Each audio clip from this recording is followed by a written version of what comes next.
Hello everybody, happy Monday and welcome to my channel. I hope everybody's having a great start to this week and everybody's doing well and staying safe with this pandemic going on. Today we will discuss a topic pertaining to Russia chemical weapons, Novichok, and some exclusive information I was able to find. And I would love to know everybody's opinions after I give you that information and what I have found and see if it is coincidence or not regarding Navalny poisoning. So it'll be an interesting few minutes to discuss these things. So what exactly I'm talking about? Last week, Bellingcat released a great expose and a great analytical and research piece that they have done with collaboration with Radio Liberty, who has an amazing staff, as well as Insider. This information was pertaining Russian chemical weapons and still production of Novichok. As everybody aware, Putin had been stating many times that Russia does not produce or research and develop any new chemical weapons, etc., etc. However, it seems according to Bellingcat it's not actually true. And the information that Bellingcat made available is the fact that there's still phosphorus substances that are still being developed, but now they're used with nanotechnology. So basically what it means is that nanotechnology is being used for the delivery. Nanotechnology has been popular and gained a lot of popularity in the medical field especially. For example, even cancer treatment, because nanotechnology allows for the medication to get targeted entry. So for example, instead of chemotherapy entering the whole body, the chemotherapy can be delivered targeting specific organs that that have cancer cells. But nevertheless, we're not talking about cancer here, we're talking about chemical weapons. Bellingcat did an amazing job identifying one of St. Petersburg Military Medicine Institute. It has not been on the news much. It was popular during discussions in the early 90s because there's a lot of things that were happening there, and during Chechen War and even from 91 to 95 there has been rumors that there were horrible testing done on animals and mines in order to see how it impacts in order to treat soldiers, and they had horrible cruelty to animal situation as well. Again, this is not the scope of this video, but nevertheless, this is the background of that facility. However, there hasn't been much information about it as of late, and everybody knows that Russia only discloses about its achievement and its huge military might after the fact and for grandiose standing, but anything like that remains classified, closed. There's not much information available about this. And Bellingcat did many exposés and did so much wonderful job since the poisoning of Skripal, and so much different information and so much analysis, including billing and including trajectory of cell phones, and I don't even know how they were able to get all those numbers, but fascinating work and clearly very professional people involved in this and very passionate about keeping the West safe. Nevertheless, so what does it mean about this specific thing about Novichok Navalny poisoning?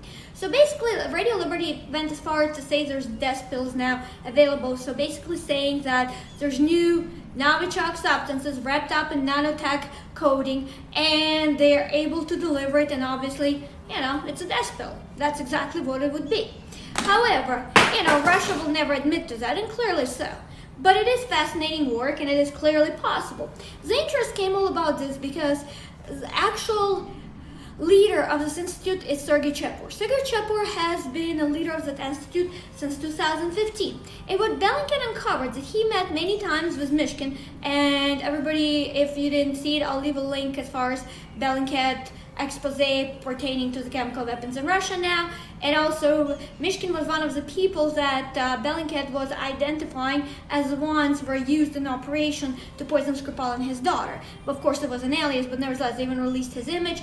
There was a big interview that they did on Russian TV. Actually, Margarita Simonyan, who's in charge of RT, she's the one who did an interview with them in Russia. They were claiming they were just sightseeing in Salisbury, etc. Of course, it was a staged interview, like nobody believed that story, two men traveling like that. But again, outside the scope of this video, but this is how much Bellingcat done.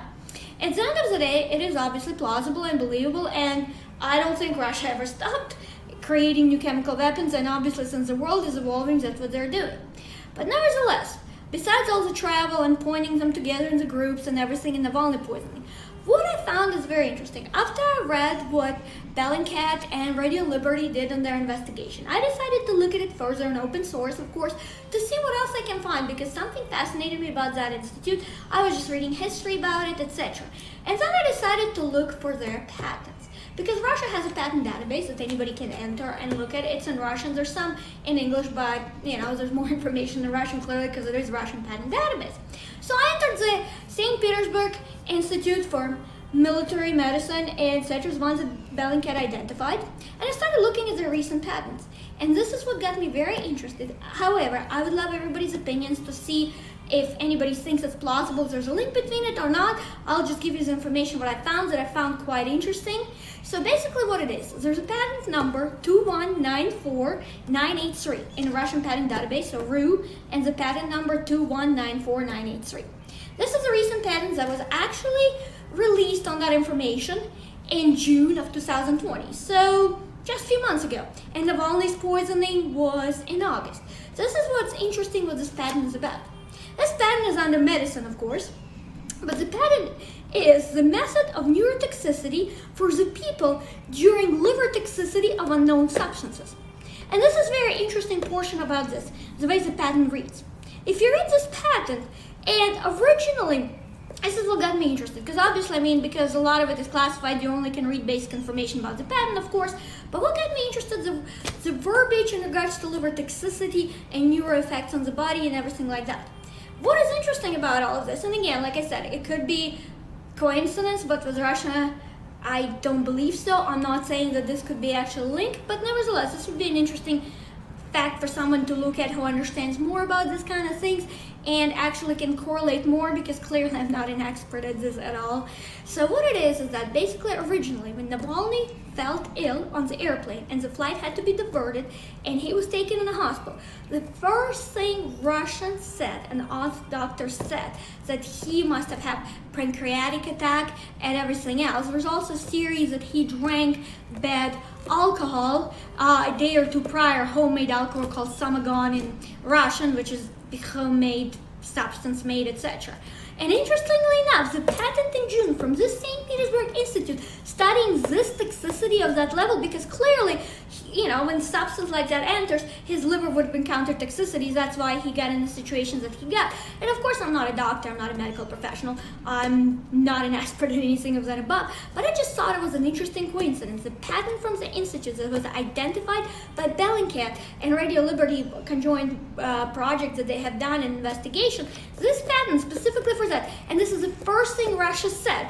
And this is where the odd thing made me wonder, could it be possible that the symptoms of the new delivery, and as Radio Liberty claims in regards to Novichok being wrapped up in nanotech coating now and as a death spill, could have this effect in studies that's been done in this patent that was published in June? And this is what made me really wonder, because it's a very interesting scenario, because this is what originally Russian doctors claimed. This is what originally was stated by Russia and continued to push that from anything. Obviously later Putin even said Navalny wanted to put, there were so many outlandish theories, and as much as everybody knows, I've never been a fan of Navalny. Nobody should be poisoned, and this is a serious matter. And also the fact is, if Russia does have this type of substances and can be used in pills, and they poison somebody in UK, which is foreign soil, and obviously we know the case of Litvinenko, who was poisoned by polonium and died a horrible death in UK. It's serious because even if they're doing it targeted for specific people, what happens in the case of Skripal's, other people, because how dangerous this is, could be infected. The only difference is possibility now with this new nanotech pill, because it's targeted delivery, it could minimize effects on the other surroundings, but nevertheless it is very still scary and very dangerous technology. So I would like for everybody to say what they think, if anybody can do further research on that, because like I said, clearly I only did this, and unfortunately my knowledge does not let me expand further into this field, and I just won't be able to investigate this. But anyways, please click like, please subscribe to my channel, and of course I hope you have a great evening and have a great the rest of your week. Thank you for watching. Thanks again. Bye for now.